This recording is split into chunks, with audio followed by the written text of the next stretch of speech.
Imagine कीजिए, एक शहर में बहुत बड़ी चोरी होती है। पुलिस इंस्पेक्टर को पता चलता है, वो सीसीटीवी चेक करता है, गैंग को ट्रेस करता है, चोरी करने वाले को पकड़ लेता है, केस रजिस्टर करता है और चोरी का माल रिकवर करने की प्रोसेस शुरू करता है। लेकिन अगले ही दिन शहर के कुछ लोग चोरों के खिलाफ नहीं, उसी इंस्पेक्टर के रेजिग्नेशन की डिमांड लेकर सड़क पर खड़े हो जाते हैं। अब आप कहेंगे, भाई ये कैसा लॉजिक हुआ?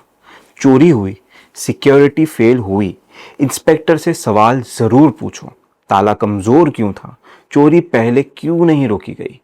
लेकिन जिसने इन्वेस्टिगेशन शुरू की, जिसने चोर पकड़े, उसी को हटा देना सबसे पहला सल्यूशन कैसे हो सकता है? आज नीट प्रोटेस्ट की कहानी भी ऐसी ही दिखाई जा रही है। पेपर लीक हुआ, लाखों स्टूडेंट्स का ट्रस्ट टूटा, पेरेंट्स का पैसा बर्बाद हुआ, बच्चों को दोबारा प्रिपरेशंस करनी पड़ी, मेंटल प्रेशर बढ़ा। ये बहुत सीरियस मैटर है। इसको छोटा बताने वाला स्टूडेंट्स के साथ अन्याय करेगा। लेकिन दूसरी तरफ देखिए, मिनिस्ट्री ऑफ एजुकेशन ने कंप्लेंट दी, सीबीआई ने एफआईआर रजिस्टर की, अक्यूज्ड पकड़े गए, ओरिजिनल एग्जामिनेशन कैंसिल हुआ, पूरे देश में री एग्जामिनेशन हुआ और फिर भी सबसे बड़ा स्लोगन क्या बना? पेपर लीक माफिया को फांसी दो, मास्टरमाइंड को पकड़ो, एनटीए को रिफॉर्म करो। ये सब कुछ नहीं, सबसे पहले धर्मेंद्र प्रधान रेजिग्नेशन दो। रुकिए, यहीं से कहानी इंटरेस्टिंग होती है, क्योंकि प्रोटेस्ट करना स्टूडेंट्स का हक है, अकाउंटेबिलिटी मांगना बिल्कुल सही है, गवर्नमेंट से सवाल पूछना डेमोक्रेसी की जान है। लेकिन क्या प्रोटेस्ट में उठने वाली हर डिमांड ऑटोमेटिकली लॉजिकल हो जाती है? क्या क्राउड बड़ा हो तो आर्गुमेंट भी ऑटोमेटिकली सही हो जाती है? या हमें दिखाया जाने वाला जो सत्य है वो सत्य है ही नहीं? पॉलिटिकल ऑर्गेनाइजेशंस कौन कौन सी है वहाँ पर, ये हम सभी को पता है।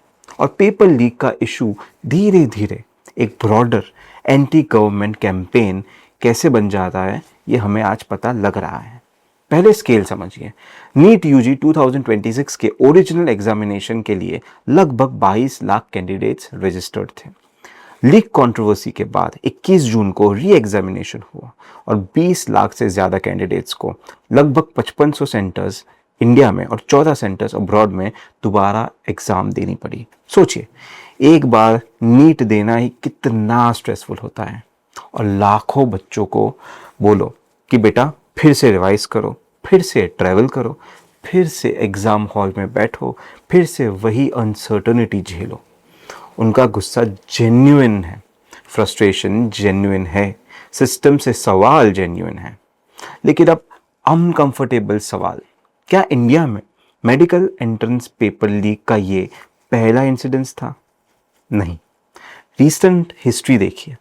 2021 में जयपुर के एक एग्जामिनेशन सेंटर से नीट पेपर लीक हो गया व्हाट्सएप पर, लोग अरेस्ट हुए। 2024 में सुप्रीम कोर्ट ने रिकॉर्ड किया कि हजारीबाग और पटना में पेपर लीक हुआ था, लेकिन कोर्ट को नेशन वाइड सिस्टमिक लीक का सफिशिएंट एविडेंस नहीं मिला।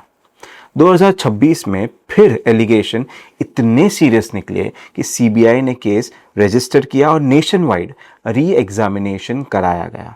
और अगर नीट के प्रेडिसेसर AIPMT को भी काउंट करें तो 2015 में चीटिंग स्कैंडल के बाद सुप्रीम कोर्ट ने एग्जामिनेशन कैंसिल करके रीटेस्ट कराया था। यानी प्रॉब्लम रियल है, पुरानी है, ऑर्गेनाइज्ड है और सिर्फ एक मिनिस्टर या एक साल से शुरू नहीं हुई। अब यहाँ दो एक्सट्रीम कैंप्स हैं। एक कैंप कहता है लीक हुआ ही नहीं, सब ऑपोजिशन प्रोपेगेंडा है, ये गलत है। दूसरा कैंप कहता है लीक हुआ है तो मिनिस्टर पर्सनली चोर है, तुरंत रिजाइन करो। ये भी ओवर सिंप्लीफिकेशन है। सिस्टम फेल हुआ तो मिनिस्टर से अकाउंटेबिलिटी जरूर मांगो। क्वेश्चन पेपर कस्टडी का प्रोटोकॉल क्यों फेल हुआ? प्रिंटिंग चेन में कौन कॉम्प्रोमाइज हुआ? एनटीए के अंदर रिस्पॉन्सिबिलिटी किसकी थी? सिक्योरिटी ऑडिट पहले क्यों नहीं हुआ? ये सवाल पूछो, लेकिन एडमिनिस्ट्रेटिव रिस्पॉन्सिबिलिटी और क्रिमिनल गिल्ट एक ही चीज़ नहीं होती। अगर किसी शहर में साइबर फ्रॉड हो और पुलिस गैंग को अरेस्ट करे तो क्या होम मिनिस्टर ने पर्सनली ओटीपी चुराया था? अगर बैंक में फ्रॉड हो और एजेंसीज अक्यूज्ड को पकड़े तो क्या फाइनेंस मिनिस्टर ने पर्सनली लॉकर तोड़ा था? नहीं। हम एविडेंस देखते हैं। क्या मिनिस्टर इन्वॉल्व था?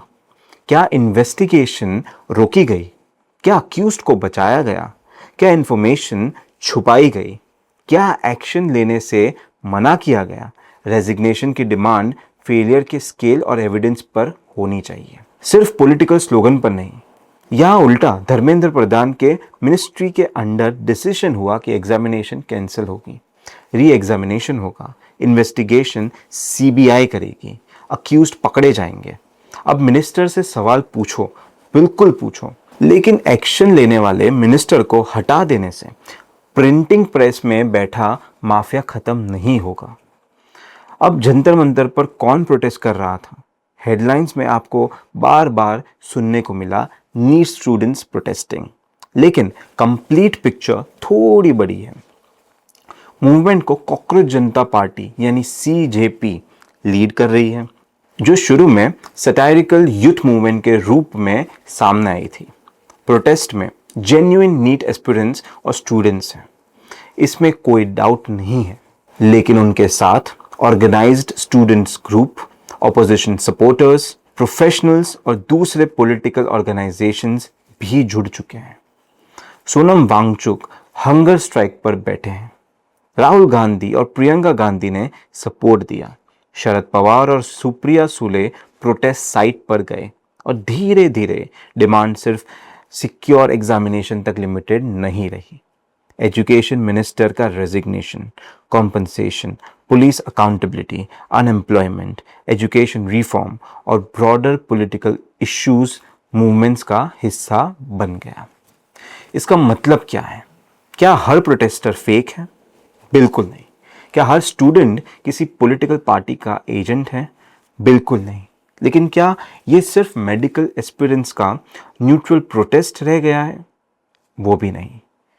जब ऑपोजिशन के बड़े लीडर्स स्टेज पर आते हैं, ऑर्गेनाइज्ड ग्रुप्स लॉजिस्टिक्स संभाल लेते हैं, पार्लियामेंट का काम डिसरप्ट हो जाता है और primary demand paper leak mafia से शिफ्ट होकर मिनिस्टर के रेजिग्नेशन पर आ जाती है, तो पब्लिक को पूछने का हक है, वो स्टूडेंट प्रोटेस्ट देख रही है या स्टूडेंट्स के असली दर्द के ऊपर खड़ा किया हुआ पॉलिटिकल कैंपेन?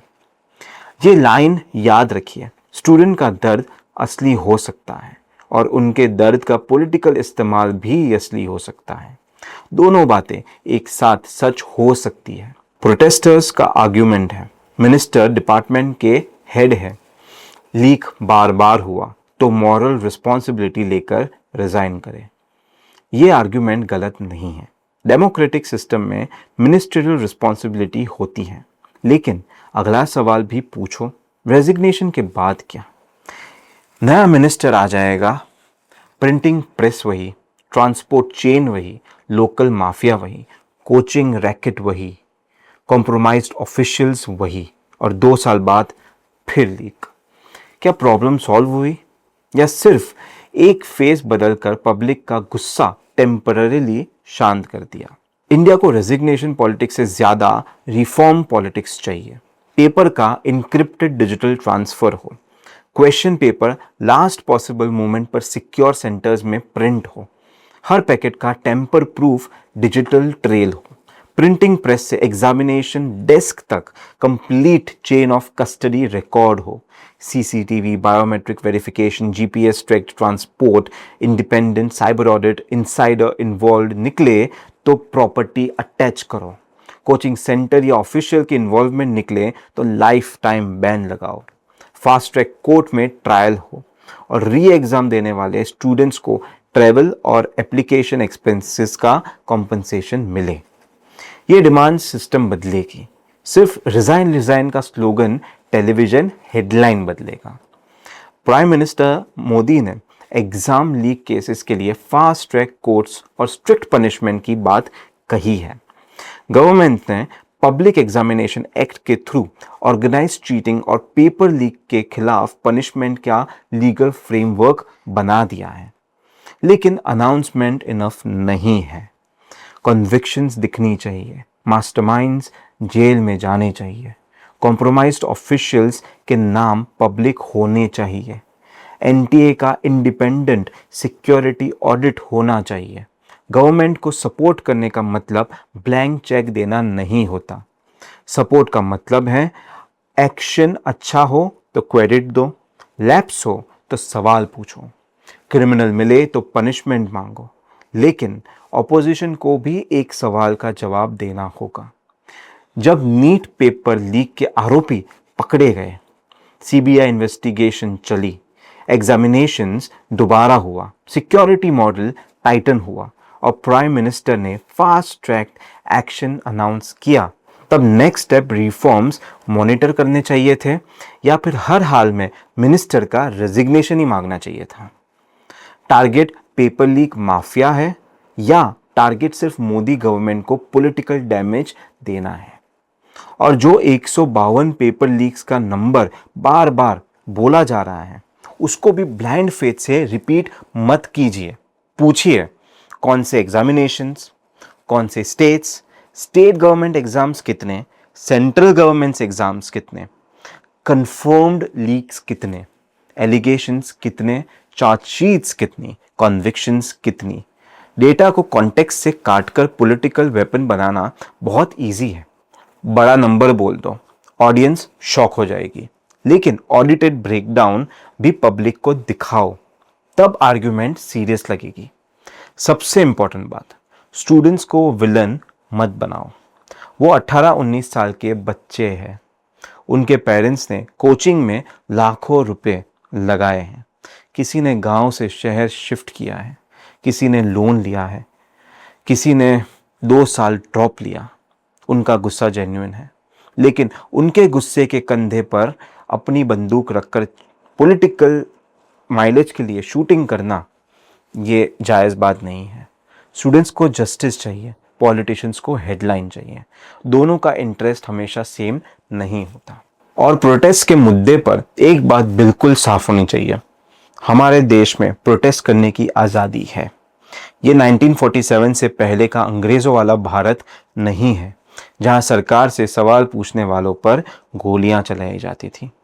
और ये इंदिरा गांधी की इमरजेंसी वाला भारत भी नहीं है, जहां ऑपोजिशन लीडर्स, जर्नलिस्ट्स, एक्टिविस्ट्स और सरकार से जो सहमत नहीं है, उन लोगों को जेल में डाल दिया जाता था। आज कॉन्स्टिट्यूशन आपको हक देता है कि आप पीसफुली, बिना हथियार के अपनी बात रखें, सरकार को क्रिटिसाइज करें, धरना दें, नारे लगाएं और अकाउंटेबिलिटी मांगे। लेकिन प्रोटेस्ट का हक मिलने का मतलब ये नहीं कि आप पूरी दिल्ली बंद करने की कोशिश करें। आपको जंतर मंतर पर प्रोटेस्ट करना है, अप्रूव्ड जगह पर बैठिए, पोस्टर उठाइए, स्पीच दीजिए, मीडिया बुलाइए, सरकार को घेरिए, आपका डेमोक्रेटिक राइट है। लेकिन अगर आप पार्लियामेंट तक मार्च करना चाहते हैं, रिस्ट्रिक्टेड रूट में जाना चाहते हैं, तो पुलिस परमिशन और अप्रूव्ड रूट चाहिए। अगर परमिशन नहीं है, फिर भी बैरिकेड तोड़कर आगे बढ़ेंगे, रोड ब्लॉक करेंगे, एम्बुलेंसेस को ब्लॉक करेंगे, ऑफिस जाने वाले लोगों को, स्कूल बसेस और आम जनता को रोकेंगे, तो पुलिस फूल लेकर खड़ी नहीं रहेगी। पुलिस रोकेगी, डिटेन करेगी और सिचुएशन वायलेंट हो तो कानून के दायरे में प्रोपोर्शनेट फोर्स यूज करेगी और उन लोगों को तोड़ेगी जो भारत और उसके नागरिकों को परेशान करना चाहते हैं, भले ही वो 18-19 साल के मासूम दिखने वाले स्टूडेंट्स हों। और वैसे आप लोगों को बता दूं कि पत्थर फेंकना भी कोई कॉन्स्टिट्यूशन राइट नहीं है, बैरिकेड तोड़ना फ्रीडम ऑफ एक्सप्रेशन नहीं है, पुलिस को मारना स्टूडेंट मूवमेंट नहीं है। प्रोटेस्टर्स का हक और आम नागरिक का हक दोनों साथ चलेगा। और अब प्रोटेस्ट की भाषा पर आइए। कुछ क्लिप्स में जिस तरह की वाहियात, अश्लील और बिलो द बेल्ट लैंग्वेज सुनने को मिल रही है, वो आप अपने परिवार के साथ बैठकर सुन भी नहीं सकते। प्राइम मिनिस्टर को पॉलिसी पर चैलेंज करना है, करिए, आपका हक है। उनकी गवर्नमेंट को फेल बोलना है, बोलिए, आपका हक है। रेजिग्नेशन मांगना है, मांगिए, आपका हक है। लेकिन माँ बहन की गाली, पर्सनल अब्यूज़, घटिया बॉडी शेमिंग और ऐसी लैंग्वेज जिसका नीट रिफॉर्म से दूर दूर तक कोई संबंध ही नहीं है, ये कौन सा इंटेलेक्चुअल प्रोटेस्ट है? ऐसे जवान लड़की और लड़कों की वीडियोस आ रही है जिनको देखकर उनके माँ बाप सोचते होंगे कि काश उस रात जल्दी सो गए होते। फिर भी सिर्फ प्राइम मिनिस्टर को गाली देने के लिए पुलिस हर आदमी को घर से उठाकर जेल में नहीं डाल रही है। प्रोटेस्ट चल रहा है, बैनर्स लगे हैं, स्पीचेस हो रही हैं, गवर्नमेंट के खिलाफ खुले नारे लग रहे हैं, नेशन वाइड मीडिया लाइव दिखा रही है, ऑपोजिशन लीडर्स आ रहे हैं, एक्टिविस्ट हंगर स्ट्राइक पर बैठ रहे हैं। इससे बड़ा डेमोक्रेसी का प्रूफ और आपको क्या चाहिए? डेमोक्रेसी का मतलब ये नहीं कि सरकार पर गाली देना अच्छा है। डेमोक्रेसी का मतलब है कि गवर्नमेंट क्रिटिसिज्म और ऑफेंसिव स्पीच को भी काफ़ी हद तक टॉलरेट करती है, जब तक वो डायरेक्ट थ्रेट, वायलेंस की इंसाइटमेंट या किसी स्पेसिफिक क्रिमिनल ऑफेंस की लाइन क्रॉस ना करें। और जो लोग नीट प्रोटेस्ट में फ्रीडम ऑफ स्पीच के सर्टिफिकेट बांट रहे हैं, उन्हें इतिहास याद कराते हैं। उद्धव ठाकरे की महाराष्ट्र गवर्नमेंट के समय समीत ठक्कर को उद्धव और आदित्य ठाकरे के खिलाफ allegedly offensive social media post के केस में 3 हफ्तों के अंदर अंदर 3 बार अरेस्ट किया गया। वो 21 दिन जेल में रहा। अब आप उसकी लैंग्वेज को सपोर्ट करिए या मत करिए, सवाल ये है कि तब फ्रीडम ऑफ एक्सप्रेशन का स्टैंडर्ड क्या था? ममता बनर्जी के केस में बीजेपी वर्कर प्रियंका शर्मा को एक मॉर्फ्ड मीम शेयर करने पर अरेस्ट किया गया। सुप्रीम कोर्ट को इमीडिएट रिलीज का ऑर्डर देना पड़ा और रिलीज डिले होने पर बंगाल गवर्नमेंट को नोटिस तक दिया गया। अरविंद केजरीवाल आपके केस में तो तजिंदर पाल सिंह बग्गा को पंजाब पुलिस दिल्ली के घर से अरेस्ट करके ले गई और आज वही लोग फ्रीडम ऑफ प्रोटेस्ट और स्टेट पावर का लेक्चर दे रहे हैं। तो स्टैंडर्ड्स सबके लिए सेम होना चाहिए। मोदी के लिए एक रूल, ममता के लिए दूसरा, उद्धव के लिए तीसरा, केजरीवाल के लिए चौथा। ये डेमोक्रेसी नहीं, पॉलिटिकल कन्वीनियंस है। लेकिन एक बात यहां भी साफ है, ऑफेंसिव लैंग्वेज और क्रिमिनल थ्रेट एक चीज नहीं होते। किसी लीडर को गाली देना घटिया लग सकता है, लेकिन डायरेक्ट वायलेंस की धमकी, कम्युनल हेट्रेड या पब्लिक डिसऑर्डर का इंसाइटमेंट लीगल मैटर बन सकता है। अगर मार्च वायलेंट हो, बैरिकेड्स तोड़े जाएं, पत्थरबाजी हो, पुलिस ऑफिसर्स इंजर्ड हो, तो लॉ एंड ऑर्डर रिस्पॉन्स भी होगा। इसलिए पूरा इंसिडेंट्स देखिए, परमिशंस देखिए, अप्रूव्ड रूट था या नहीं वो देखिए, पहले बैरिकेड किसने तोड़ा, पत्थर किसने फेंके, पुलिस ने वार्निंग दी या नहीं, फोर्स प्रोपोर्शनेट था या एक्सेसिव, ऑर्गेनाइजर्स ने वायलेंस कंडेम किया या जस्टिफाई, ये सब जानने के बाद जजमेंट कीजिए। सिर्फ 12 सेकंड की वायरल क्लिप देखकर नहीं, क्योंकि डेमोक्रेसी में प्रोटेस्ट का सम्मान होना चाहिए, लेकिन रूल ऑफ लॉ का भी। फाइनल बात सिंपल है, NEET paper leak national shame है। पेपर लीक माफिया स्टूडेंट्स के फ्यूचर का चोर है। एनटीए और एजुकेशन मिनिस्टर को सिस्टम फेलियर का जवाब देना पड़ेगा। लेकिन जिस गवर्नमेंट ने नीट पेपर लीक में सीबीआई इन्वेस्टिगेशन कराई, अरेस्ट कराए, एग्जामिनेशंस कैंसिल कराए, लाखों स्टूडेंट्स का री एग्जाम कराया और फास्ट ट्रैक प्रोसिक्यूशन की बात कही, उसको पेपर चुराने वाले गैंग के साथ सेम फ्रेम में रखना इंटेलेक्चुअल डिसऑनेस्टी है। इंस्पेक्टर से पूछो ताला वीक क्यों था, सिक्योरिटी फेल क्यों हुई, रिपीट क्राइम कैसे हुआ, लेकिन इंस्पेक्टर ने चोर को पकड़ा है। तो पहले चोर को सजा दिलवाओ। सिर्फ इंस्पेक्टर का रेजिग्नेशन सिस्टम रिफॉर्म नहीं लाएगा। मैं हार्दिक मेहता, आप देख रहे हैं इंडिया पॉजिटिव। जय हिंद।